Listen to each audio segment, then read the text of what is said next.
Yo, once again, ako pala si Jeff, isang OFW dito sa Guam.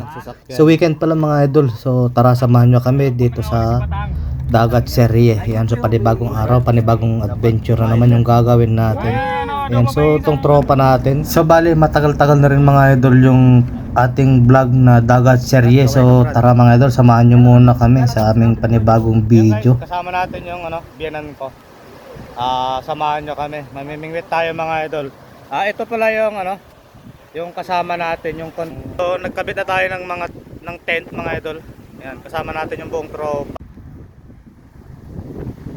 Siyempre kasama natin si Boss Agi. Yan, ito yung isang tropa natin. Minsan na may isda Ayan. So kasama natin Team Black. Ito yung isang tropa natin. Ayan. Samahan ko yan dati. Bus Sigil yun. Alright. Ito yung batch to ng pagkain niya ngayon mga idol. Kayo ulit.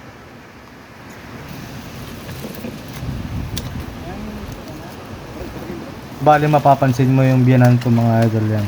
So ito pala yung gagamitin namin pang pain sa pangingisda mga idol, hipo na yan. So tingnan nyo yung paligid mga idol, ay napakaganda yung view, lalong lalo na yung mga rock formation dito sa tabi. Ayan. Right, so hanggang dito lang muna yung ating video sa hapon na to. Maraming salamat sa patuloy na pagsubaybay. Mag-ingat po tayo palagi. God bless ating lahat.